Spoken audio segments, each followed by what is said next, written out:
मध्यरात्री झालेल्या hit and run प्रकरणात पुणे पोलीस दलातील एका पोलीस कॉन्स्टेबलचा मृत्यू झाला तर दुसरा गंभीर जखमी झाला। जुन्या पुणे मुंबई महामार्गावर हॅरिस ब्रिजच्या खाली रात्री 1:15 वाजता अपघात घडला। खडकी पोलीस ठाण्यात बीट मार्शल म्हणून काम करणारे 2 पोलीस कॉन्स्टेबल रात्रीची गस्त घालण्यासाठी दुचाकीवरून निघाले असताना समोरून वेगाने आलेल्या 4 चाकी वाहनाने त्यांना धडक दिली। आपण याबद्दलचे अपडेट जाणून घेऊयात। मंदार गोंजारी आपल्या सोबत आहे। मंदार, पुणे आणि अपघात सत्र हे जणू समीकरणच झालेलं आहे आणि आत्ताची देखील झालेली घटना ही तितकीच गंभीर आहे। नेमका काय घडलेलं आहे, कसा घडला हा अपघात?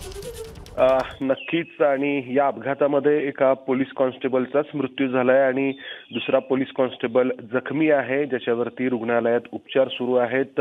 हे दोन्ही पोलीस कॉन्स्टेबल पुण्यातील खडकी पोलीस स्टेशनमध्ये कार्यरत होते, बीट मार्शल म्हणून काम करत होते आणि मध्यरात्री त्यांच्या अखत्यारीत असलेल्या भागामध्ये गस्तीसाठी निघालेले होते।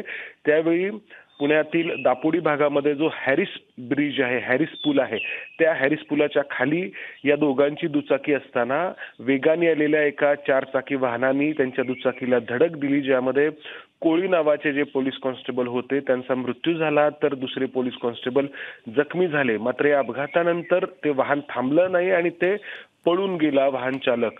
पोलीस तपास करतायत या रस्त्यावरती ज्या ज्या ठिकाणी सीसीटीव्ही कॅमेरे आहेत त्या ठिकाणी तपास करून या धडक देणाऱ्या वाहन चालकाचा शोध घेणं सुरू आहे। दीपक। मंदार, धन्यवाद दिलेल्या सविस्तर माहितीबद्दल।